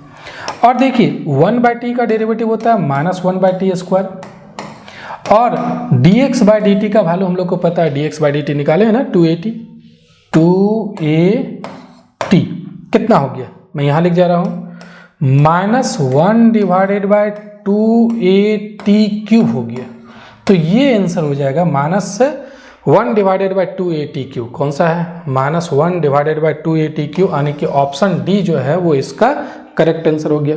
आगे बढ़ेंगे 27 number, y equal to tan inverse 3x minus x cube divided by 1 minus 3x square, जहाँ x का वैल्यू इसके बीच में है, तो dy बाई डी एक्स। तो ये फॉर्मूला ही होता है, डायरेक्ट आप लिख सकते हैं 3 tan इनवर्स x, ये फॉर्मूला है, इस कंडीशन को सेटिस्फाई करेगा ही। तो y इक्वल टू इसका फॉर्मूला होता है 3 tan इनवर्स x, आप याद रखिए tan inverse 3x minus x cube divided by 1 minus 3x square equal to 3 tan inverse x। अब इसको डिफ्रेंशिएट कर दीजिए, dy बाई डी एक्स निकालना है, तो 3 तो कांस्टेंट है और tan इनवर्स x का होता है 1 divided by 1 plus x square, तो ये कितना आ रहा है 3 divided by 1 plus x square. कौन सा ऑप्शन सही होगा, 3 divided by 1 plus x square, यानी कि ऑप्शन ए जो है वो इसका करेक्ट आंसर होगा। आगे बढ़ेंगे next question 28 number, F of x equal to this, ये एक फंक्शन इस तरीके से डिफाइंड है, और if this function at x equal to 5 is continuous at the indicated point then value of k, इस पॉइंट पर 5 पर ये कंटिन्यूस है, तो k का वैल्यू क्या होगा, जरा समझिए k का वैल्यू क्या होगा।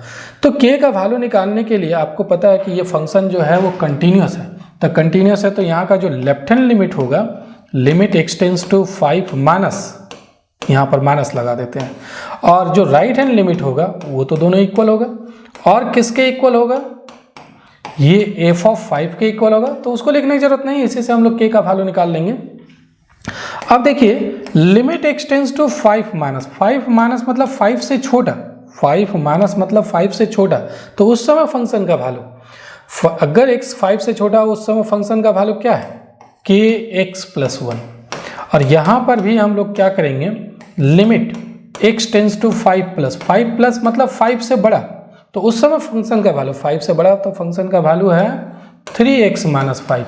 अब क्या करना है आपको, x की जगह 5 पुट कर दीजिए, लिमिट बैठा दीजिए, x टेंस टू 5 मतलब 5 माइनस मतलब 5 ही होगा, वो लेफ्ट साइड से जाता है, तो यहाँ पर हो जाएगा 5k प्लस 1, यहाँ पर भी लिमिट बैठाइए, x टेंस टू 5 है, तो 5 3 जब 15, 15 में 5 सब्ट्रैक्ट करेंगे 10 आएगा, 1 उधर ले जाएंगे, तो 5k इक्वल टू आ जाएगा 9, 10 में 1 सब्ट्रैक्ट करेंगे 9, और k का वैल्यू आ जाएगा 9/5, तो कंटिन्यूस है तो k का वैल्यू 9/5, यानी कि ऑप्शन सी जो है वो करेक्ट आंसर होगा। फिर f ऑफ 5 के इक्वल भी आप करेंगे तो उससे कोई फर्क नहीं पड़ता, f ऑफ 5 के इक्वल करेंगे तो यही वैल्यू आएगा यहाँ से 5 पुट करके, तो f ऑफ 5 के इक्वल भी कर सकते हैं, खैर ऑब्जेक्टिव है तो हम लोग को उतना करने की जरूरत नहीं है। आगे बढ़ते हैं नेक्स्ट क्वेश्चन 29, इसका डेरिवेटिव निकालना है। यहाँ पर एक इम्प्लिसिट फंक्शन दिया हुआ है, तो डिफ्रेंशिएट कीजिए, 1/a² तो कांस्टेंट है, 1/a² कांस्टेंट है, और x स्क्वायर का डेरिवेटिव हो जाएगा 2x, 1/b² कांस्टेंट है, और y स्क्वायर का डेरिवेटिव होगा 2y, और फिर y का डेरिवेटिव होगा dy बाई dx, और 1 इधर है तो 1 का डेरिवेटिव हो जाएगा 0, इसको आप उधर ले जाइए, तो 2y divided by b² into dy by dx equal to कितना आया, ये आ रहा है -2x डिवाइडेड बाई a², 2 और 2 कैंसिल हो जाएगा, यहाँ से dy बाई dx का वैल्यू क्या आएगा, d Y by D x का वैल्यू आ जाएगा बी स्क्वायर को उधर मल्टीप्लाई कर दीजिए b square by a square और y इधर डिवाइड करेंगे x डिवाइडेड बाय y। तो कौन सा ऑप्शन सही है? Minus b square x divided by a square y. Option b जो है वो करेक्ट आंसर होगा। चलिए अब आगे नेक्स्ट 30 नंबर में y equal to cos of sine x है तो D Y by D x, ये भी आसानी से कर सकते हैं चेन रूल से। आपको d Y by D x निकालना है तो सबसे पहले तो ये कॉस ऑफ साइन x, ये फंक्शन है किसका? ये फंक्शन है साइन x का। तो पहले तो हम लोग साइन x के रिस्पेक्ट में डिफ्रेंशिएट करेंगे और फिर साइन x को किसके रिस्पेक्ट में डिफ्रेंशिएट करेंगे? साइन x को हम लोग x के रिस्पेक्ट में कर लेते हैं डिफ्रेंशिएट। तो यहाँ पर समझिए, इसको अगर अपने मन में u माने तो cos u का हो जाता है माइनस साइन u के जगह साइन x है और साइन x का क्या हो जाएगा? cos x हो जाएगा। अब चेक कर लीजिए कौन सा ऑप्शन सही है, minus sine of sine x into cos x, यानी कि ऑप्शन डी जो है वो इसका करेक्ट आंसर होगा। नेक्स्ट आगे बढ़ते हैं 31 number. The rate of change of the area of circle with respect to its radius r at r equal to 5 centimetre. Radius के रिस्पेक्ट में ही निकालना है। एक सर्कल है और इस सर्कल का रेडियस मान लेते हैं आर है, तो इसका कहता है rate of change of the area. Area का फॉर्मूला क्या होता है सर्कल का? पाई आर स्क्वायर।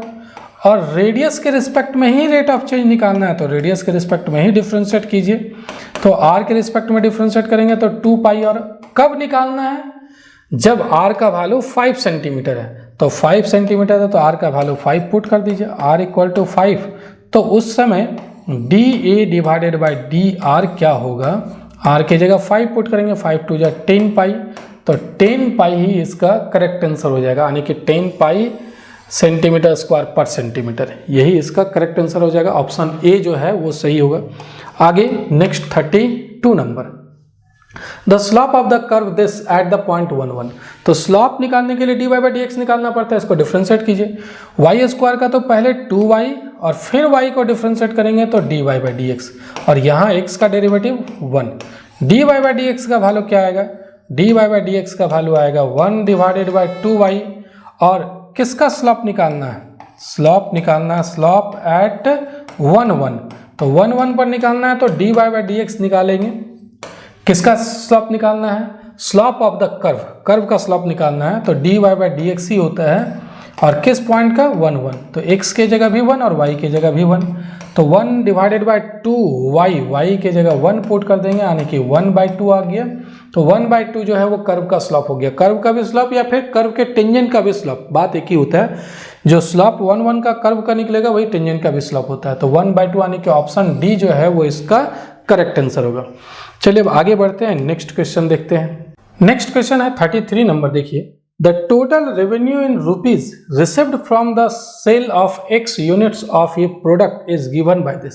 ये टोटल रेवेन्यू बता रहा है। अगर कोई कंपनी जो है वो x या कोई भी जो है सेल्स करने वाला, तो अगर x यूनिट प्रोडक्ट सेल करता है तो total revenue r of x इस फॉर्मूला से निकलेगा। तो the marginal revenue when x equal to 15। Actually ये इकोनॉमिक्स का चीज़ है, मार्जिनल रेवेन्यू इकोनॉमिक्स में यूज होता है, ये वर्ड इकोनॉमिक्स का है। तो मार्जिनल रेवेन्यू कैसे निकलता है? रेट जो यहाँ पर r जो है उसको डिफ्रेंशिएट कर देंगे x के रिस्पेक्ट में, वही मार्जिनल रेवेन्यू बताएगा। तो आप याद रखिएगा r को आपको डिफ्रेंशिएट करना है x के रिस्पेक्ट में। ये टोटल रेवेन्यू है तो रेवेन्यू को आप डिफ्रेंशिएट कर दीजिए यूनिट के रिस्पेक्ट में। x यूनिट का प्रोडक्ट सेल कर रहा था तो उसके रिस्पेक्ट में, तो यही मार्जिनल रेवेन्यू बता देगा। तो डिफ्रेंशिएट करने पर कितना आएगा? 6x plus 36। कब निकालना है? जिस समय x का वैल्यू 15 है, तो उस समय निकालना है मार्जिनल रेवेन्यू। तो D R divided by D x यही मार्जिनल रेवेन्यू होगा। 6 इंटू 15 प्लस 36, तो ये हो गया 90 प्लस 36, और 90 प्लस 36 मतलब 126, यानी कि ये कौन सा ऑप्शन ट्रू हुआ? ऑप्शन डी जो है यही मार्जिनल रेवेन्यू बताएगा। आगे बढ़ते हैं, next question 34। The interval in which this is decreasing. एक फंक्शन दिया हुआ है, ये फंक्शन किस इंटरवल में डिक्रीजिंग है? तो y इक्वल टू है यहाँ पर x square e to the power x। Increasing decreasing निकालना है तो इसका डेरिवेटिव निकाल लीजिए। डिफ्रेंशिएट करते हैं u इंटू वी में, तो पहले तो v और एक्स स्क्वायर का डेरिवेटिव 2x प्लस u और e to the power x का derivative e to the power x। Common ले लीजिए, क्या कॉमन आएगा, तो x कॉमन आ जाएगा, e to the power x भी कॉमन आ जाएगा। e to the power x पहले लिखते हैं, बाद में x लिख रहे हैं, तो x और e to the power x common ले लिए तो 2 प्लस x हो जाएगा, 2 प्लस x। तो dy बाई डिक्रीजिंग है, तो डिक्रीजिंग कब होता है, जब dy by dx less than 0 हो। ये अगर लेस देन 0 होगा तो डिक्रीजिंग होगा। तो dy बाई dx मतलब e to the power x into x, और ये 2 प्लस एक्स को x प्लस 2 भी लिख सकते हैं। ये लेस देन 0 आना चाहिए, ये नेगेटिव आना चाहिए। तो ये तो हमेशा पॉजिटिव होता है, एक्सपोनेंशियल वैल्यू हमेशा पॉजिटिव होता है, वो कभी भी नेगेटिव नहीं होता है। तो ये तो पॉजिटिव होगा। अगर ये अगर आपका नेगेटिव हो जाए और ये पॉजिटिव होगा तो पॉजिटिव इंटू नेगेटिव नेगेटिव हो जाएगा ना, तो इसको नेगेटिव होना पड़ेगा। ये जो है x इंटू एक्स प्लस 2 ये नेगेटिव होना चाहिए। ये अगर नेगेटिव हो जाएगा तब डिक्रीजिंग हो जाएगा। और इसका साइन स्कीम से आप निकाल सकते हैं, इसका साइन क्या होगा, x इंटू एक्स प्लस 2 का क्या साइन होगा, तो इसको आप 0 पुट कर दीजिएगा तो x का वैल्यू क्या आएगा, x का वैल्यू 0 आ रहा है और -2 आ रहा है। तो नंबर लाइन पर देखिए ये -2 है और ये 0 है, यहाँ आपका इन्फिनिटी होगा इधर, और यहाँ पर भी होगा -इन्फिनिटी। तो राइट मोस्ट रीजन में ये पॉजिटिव होता है और यहाँ नेगेटिव होता है और यहाँ पर पॉजिटिव होता है। x का कोएफिशिएंट पॉजिटिव होना चाहिए, लीनियर फैक्टर होना चाहिए, ध्यान दीजिएगा। तो इधर पॉजिटिव होता है, यहाँ नेगेटिव, ये पॉजिटिव। तो चाहिए कैसा, नेगेटिव चाहिए। नेगेटिव कब होगा, -2 और 0 के बीच में। तो -2 और 0 के बीच में अगर रखते हैं x का वैल्यू -2 और 0 के बीच में, तब नेगेटिव हो जाएगा। और नेगेटिव हो गया इसका मतलब इसमें डिक्रीजिंग हो जाएगा। तो -2, 0 ऑप्शन बी जो है वो करेक्ट आंसर होगा, यानी कि इसी इंटरवल में ये डिक्रीजिंग होगा। नेक्स्ट आगे बढ़ते हैं 35 number, the slope of the normal to the curve. Slope कैसे निकलता है नॉर्मल का, तो नॉर्मल का स्लॉप निकालने का फॉर्मूला होता है स्लॉप ऑफ नॉर्मल। तो इसका फॉर्मूला है, जिस पॉइंट का निकालना है नॉर्मल एट x1 y1, अगर x1 y1 का निकालना है तो इसका फॉर्मूला है -1 divided by dy by dx at x1 y1। इस पॉइंट पर, इसी पॉइंट पर निकालेंगे हम लोग। तो आप डिफ्रेंशिएट कीजिए इसको, dy बाई dx निकालिए कर्व से। तो dy बाई dx है क्या, dy बाई dx हो जाएगा आपका 4x और प्लस 3 sin x का हो जाएगा cos x। किस पॉइंट का निकालना है, dy बाई dx निकालना आपका 0 का, x की जगह 0 बैठा दीजिए। तो x की जगह 0 पुट करते हैं तो ये तो 0 हो जाएगा, और प्लस 3 cos 0 का वैल्यू 1 यानी कि 3 आया। तो स्लॉप ऑफ द नॉर्मल क्या हो जाएगा, -1 divided by dy by dx का वैल्यू जो पॉइंट दिया हुआ है, पॉइंट 0 है, तो dy बाई dx का वैल्यू कितना निकला हुआ है, 3 निकला हुआ है। तो -1/3 जो है वो स्लॉप हो गया, यानी कि ऑप्शन डी जो है वो इसका करेक्ट आंसर होगा। आगे बढ़ेंगे अब next 36 number, the line y equal to x plus 1 is a tangent to the curve this at the point. ये कहाँ पर, ये किसी और मॉडल सेट में क्वेश्चन था कि ये जो लाइन है इस कर्व पर कौन से पॉइंट का टेंजेंट है। मान लीजिए ऐसा कोई कर्व है, ये कर्व का इक्वेशन है, यहाँ पर y square equal to 4x और एक लाइन है, ये लाइन है आपका y equal to x plus 1। तो ये किस पॉइंट का टेंजेंट है, तो जहाँ का भी टेंजेंट होगा वहाँ पर इस कर्व का स्लॉप और इस टेंजेंट का स्लॉप दोनों स्लॉप इक्वल होगा। तो स्लॉप कैसे निकालेंगे, इसको डिफ्रेंशिएट कर लीजिए, dy बाई dx निकालते हैं, ये टेंजेंट का स्लॉप बता देगा उस पॉइंट का कितना आएगा 1, और इसको आप डिफ्रेंशिएट करते हैं तो 2y dy बाई dx, और यहाँ पर हो जाएगा डिफ्रेंशिएट करने पर 4, 2y उधर डिवाइड कर देंगे तो dy by dx equal to आएगा 2 से तो कट जाएगा ना ये, तो यहाँ पर 2 डिवाइडेड बाई y आया। ये दोनों dy बाई dx सेम होगा, अगर ये टेंजेंट है, जिस पॉइंट का टेंजेंट है वहाँ पर दोनों का dy बाई dx सेम होगा। तो 2 बाई वाई किसके इक्वल आ जाएगा, 2 बाई वाई इक्वल टू 1 आ जाएगा, मतलब y का वैल्यू, y उधर ले जाएंगे तो y का वैल्यू 2, और y का वैल्यू 2 निकला हुआ है तो x निकाल लीजिए, कहीं से भी निकाल सकते हैं, यहीं से भी आप निकाल लीजिए। y का वैल्यू अगर 2 कर देते हैं तो 2 इक्वल टू एक्स प्लस 1, 1 इधर ले आएंगे तो x का वैल्यू कितना आ जाएगा, 1 आएगा। तो x1 और y2 मतलब 1,2 यही इसका पॉइंट हो जाएगा, ये 1,2 पॉइंट पर ही टेंजेंट होगा। तो 1,2 आने की ये जो ऑप्शन ए है वो इसका करेक्ट आंसर होगा। Next 37 number, for all real values of x the minimum value of this, इस फंक्शन का मिनिमम वैल्यू क्या होगा, जरा ध्यान से समझिएगा। मान लेते हैं इस फंक्शन को y, इस फंक्शन का मिनिमम वैल्यू क्या होगा वही पता करना है। तो चलिए हम लोग इसको पहले डिफ्रेंशिएट करते हैं। तो ध्यान से समझिएगा, थोड़ा सा ये लंबा क्वेश्चन हो जाएगा, एक्चुअली डिफ्रेंशिएशन थोड़ा लंबा हो जाएगा। u अपन v में कीजिए, पहले v यानी 1 + x + x² और इसको डिफ्रेंशिएट करना है। तो 1 का तो 0, -1 + 2x हो जाएगा इसका डेरिवेटिव। तो v into differential coefficient of u plus minus u into differential coefficient of v, इसका डिफरेंशियल कोएफिशिएंट। तो इसका डिफरेंशियल कोएफिशिएंट 1 + 2x और डिवाइडेड बाय v² मतलब 1 + x + x² का होल स्क्वायर। अब चलिए इसको मल्टीप्लाई करते हैं दोनों को। तो 1 से -1 में, 1 से 2x में, फिर x को -1 से, x को 2x के साथ 2x², फिर x² को -1 से -x² और -2x³, ये हो गया।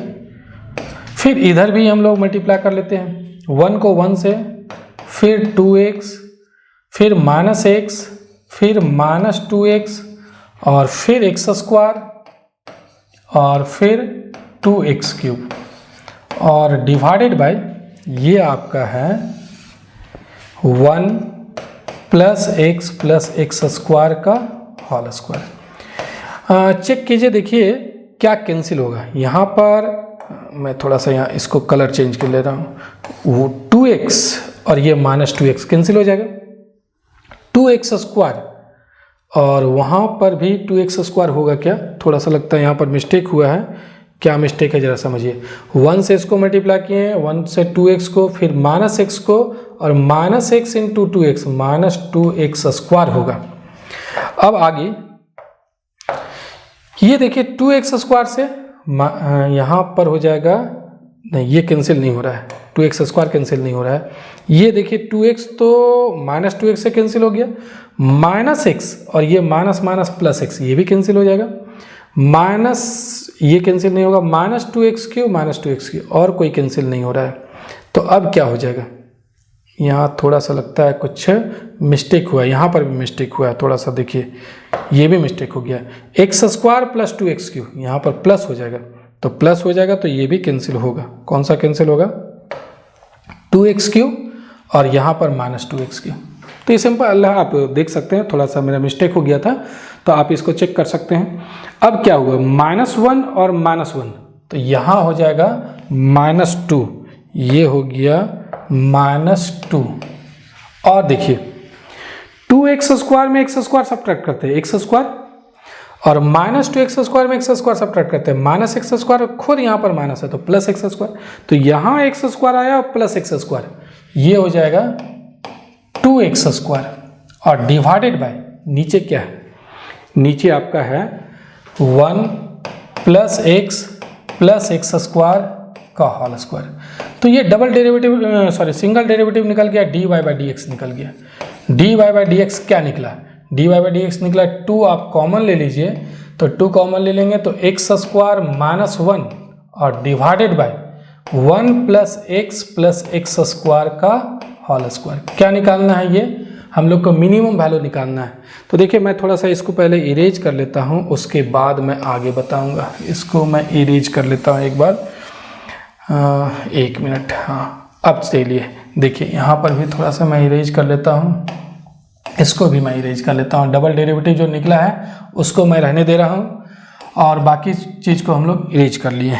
अब देखिए ये जो निकला है इसको आप ऐसे भी लिख सकते हैं, dy/dx = फैक्टराइज कर लीजिए ऊपर, तो ऊपर फैक्टराइज कर लेंगे तो x + 1 इंटू x - 1 और नीचे 1 + x + x² का होल स्क्वायर।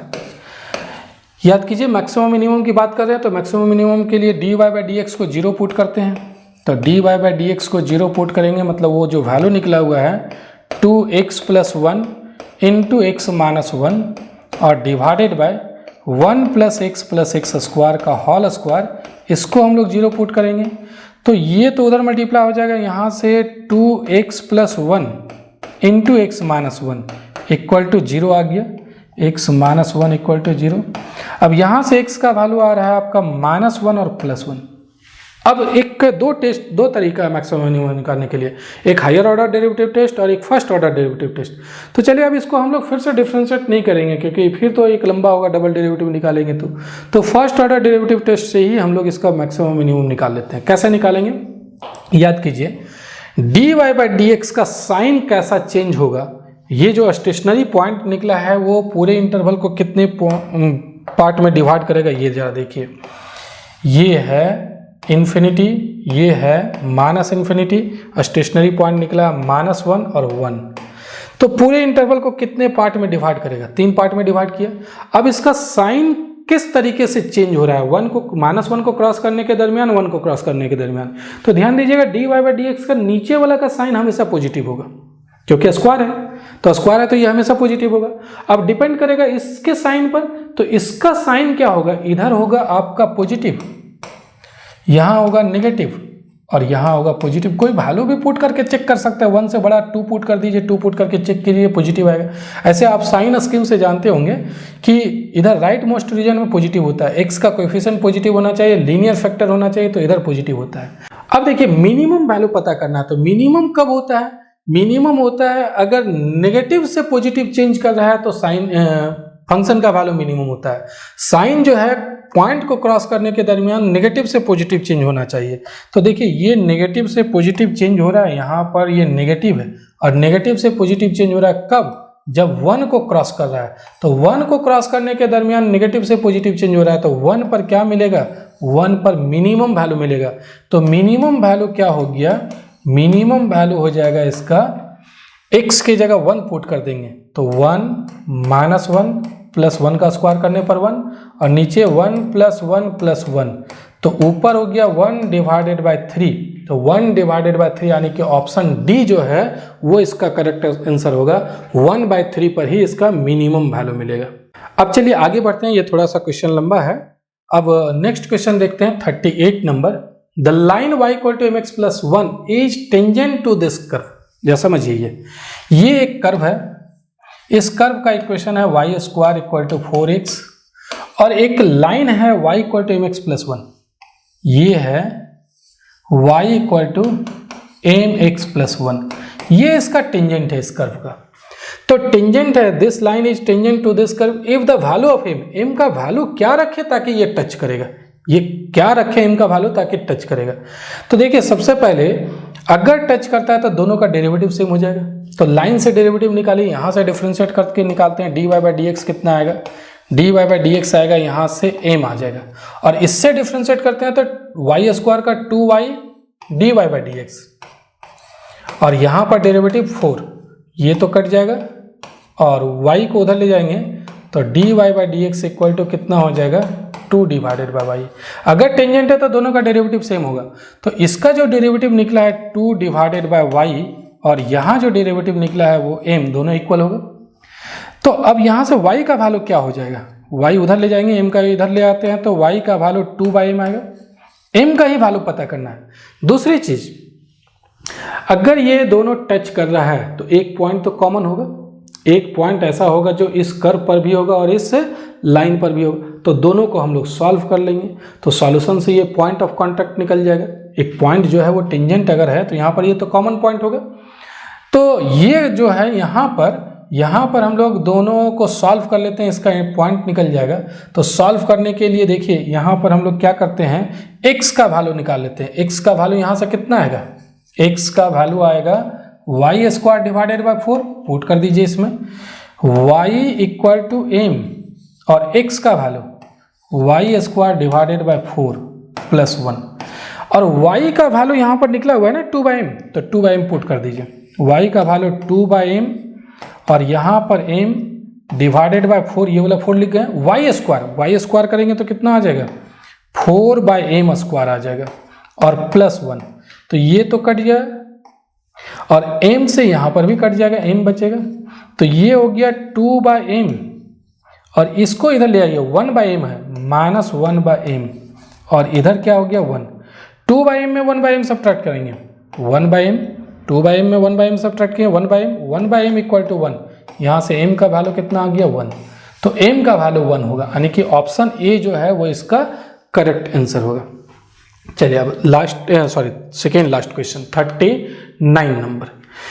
ये cylindrical tank of radius 10 metre is being filled with at the rate of 314 cubic metre per hour. जैसा समझिए एक सिलेंड्रिकल क्यूब है, सिलेंड्रिकल टैंक है, एक सिलेंड्रिकल टैंक है, और ये जो सिलेंड्रिकल टैंक है इसका रेडियस फिक्स है।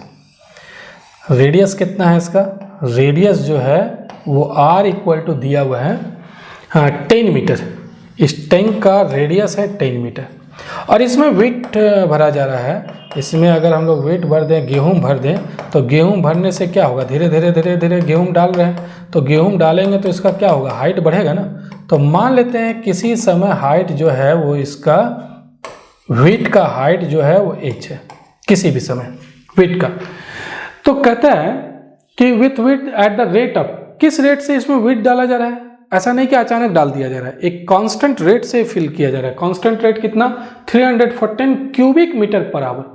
तो then the depth of the water is increasing, इसका जो डेप्थ है धीरे धीरे जैसे जैसे वेट जाएगा तो वैसे वैसे इसका हाइट इंक्रीज करेगा।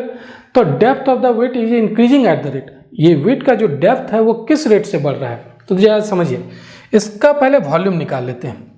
जो भी यहाँ पर गेहूं डाला गया है उसका वॉल्यूम कैसा निकलेगा, ये एक सिलेंड्रिकल क्यूब सिलेंडर बन जाता है। तो सिलेंडर का होता है पाई r स्क्वायर h, r का वैल्यू हम लोग को पता है 10 है, तो pi into 10 square into h। तो पाई का वैल्यू बैठा दीजिए 3.14 और 10 का होल स्क्वायर 100 हो जाएगा इंटू h, ये मल्टीप्लाई कर देंगे तो 314h आ गया। अब इसको डिफ्रेंशिएट कीजिए टाइम के रिस्पेक्ट में, dv बाई dt, तो 314 तो कांस्टेंट है और dh बाई dt, ये dv बाई dt का वैल्यू दिया हुआ है। इस टैंक में किस रेट से वेट डाला जा रहा है? 314 क्यूबिक मीटर पर आवर, इस रेट से डाला जा रहा है। तो ये गेहूं डालने का रेट है, मतलब गेहूं डालने से क्या होगा, वॉल्यूम बढ़ेगा, तो वॉल्यूम बढ़ने का रेट है। तो dv बाई dt ही 314 है, तो यहाँ पर 314 पुट कर देते हैं और इधर 314 इंटू dh बाई dt, तो ये 314 कैंसिल हो जाएगा, तो dh बाई dt का वैल्यू कितना आ गया, यानी कि h का जो गहराई है वेट का उसका बढ़ने का रेट 1 मीटर पर आवर होगा, 1 मीटर पर आवर, यानी कि ऑप्शन ए जो है वो इसका करेक्ट आंसर होगा। अब इसका लास्ट क्वेश्चन हम लोग देखते हैं। लास्ट क्वेश्चन क्या है, यह balloon which always remains spherical on inflation. एक बलून है, तो बलून जैसे आप कोई भी बलून फुलाते हैं तो वो कभी लंबा हो जाता है, कभी थोड़ा चपटा होता है। तो यहाँ पर जो बलून है वो कैसा है, ऑलवेज रिमेन्स स्फेरिकल, वो हमेशा फुलाने के बाद क्या होगा, वो हमेशा स्फेरिकल ही रहेगा। अब देखिए, is being inflated by pumping in 900 cubic centimetre of gas per second. ये गैस वाला बलून है जिसमें गैस भरा जा रहा है, बड़ा बलून है, और वो उसको गैस भरने से क्या होगा, वो बड़ा होते जाएगा, साइज उसका धीरे धीरे बड़ा होते जाएगा। और किस रेट से इसमें गैस भरा जा रहा है, 900 cubic centimetre of gas per second. तो इसका वॉल्यूम ना बढ़ जाएगा, तो वॉल्यूम बढ़ने का रेट दिया हुआ है, dv बाई dt दिया हुआ है, कितना दिया हुआ है, 900 सेंटीमीटर क्यूब पर सेकेंड, ये दिया हुआ है वॉल्यूम बढ़ने का रेट। तो the rate at which the radius of the balloon increases when the radius is 15 centimetre. इसका रेडियस किस रेट से बढ़ेगा, रेडियस को अगर r मान लें, जैसे बलून धीरे धीरे बड़ा हो रहा है तो रेडियस भी तो बड़ा होगा, तो रेडियस किस रेट से बढ़ रहा है। तो देखिए वॉल्यूम क्या होता है स्फीयर का, स्फीयर हो जाएगा, स्फेरिकल बलून है, तो 4/3 पाई r क्यूब। इसको डिफ्रेंशिएट कर लीजिए, किसके रिस्पेक्ट में डिफ्रेंशिएट करना है, टाइम के रिस्पेक्ट में। तो 4/3 पाई और r क्यू का 3r square dr by dt, dr divided by dt, तो 3 कैंसिल हो जाएगा। dr बाई dt का dv बाई dt का वैल्यू दिया हुआ है, dv बाई dt का वैल्यू है 900 और यहाँ पर 4 पाई r square dr by dt। किस समय निकालना है, जिस समय आर रेडियस कितना है, रेडियस 15 सेंटीमीटर है, तो मैं यहाँ पर लिख रहा हूँ 900 इक्वल टू 4 पाई और 15 पुट करेंगे, 15 का होल स्क्वायर, 15 का होल स्क्वायर 225 आएगा और into D R by D T. तो 225 को आप अगर मल्टीप्लाई करेंगे तो कितना आएगा, 900 यहाँ पर रहने दीजिए, 225 को 4 से मल्टीप्लाई करते हैं तो 900 ये भी आएगा, 900 pi D R by D T. तो ये कट जाएगा 900, पाई को इधर ले आइए, तो रेडियस का रेट ऑफ चेंज निकल गया। रेडियस का रेट ऑफ चेंज कितना हो गया, 1/पाई। तो 1/पाई आएगा, 1/पाई सेंटीमीटर पर सेकेंड, यानी कि ऑप्शन ए जो है वो इसका करेक्ट आंसर होगा। तो इस तरीके से टोटल हम लोग 40 क्वेश्चन बना लिए हैं और ये 40 क्वेश्चन का अब हमको बनाने में कितना टाइम लगा वो आप देख लीजिए। जितना मुझे लगा है उससे तो आपको कम लगेगा, क्योंकि मैं तो समझा भी रहा था और थोड़ा इधर उधर की बात भी कर रहा था, आपसे रिक्वेस्ट भी कर रहा था चैनल को सब्सक्राइब करने के लिए, तो वो सब में भी समय गया है। तो आपको अगर एग्जाम में बनाना रहे तो इससे भी कम समय लगेगा, लेकिन आपके पास कॉन्सेप्ट होना चाहिए और नॉलेज होना चाहिए, आपका प्रैक्टिस पहले से होना चाहिए। तो उम्मीद करते हैं कि आपकी प्रैक्टिस अच्छी होगी और आपका एग्ज़ाम भी अच्छा जाएगा, जो अभी दिसंबर में एग्ज़ाम होने वाला है। तो आज इस वीडियो में बस यहीं तक। अभी तक चैनल को सब्सक्राइब नहीं किए हैं तो ज़रूर सब्सक्राइब कर लीजिए, और अब तक शेयर नहीं किए हैं तो अपने फ्रेंड्स के साथ ज़रूर शेयर कीजिए। आप अपने दोस्तों को भी हेल्प कीजिए मेरे वीडियो वहाँ तक पहुँचा करके, ताकि वो भी प्रैक्टिस मॉडल सेट से प्रैक्टिस कर सकें। चलिए आज इस वीडियो में बस यहीं तक। नेक्स्ट वीडियो में मैं आपको बताऊंगा कि उस कौन सा मॉडल सेट आपके लिए काफ़ी इंपॉर्टेंट है। तो नेक्स्ट मॉडल सेट जो है, नेक्स्ट वीडियो 5th सेट वाला, वो आप ज़रूर देखिएगा। इस वीडियो को देखने के लिए बहुत बहुत धन्यवाद। Thank you.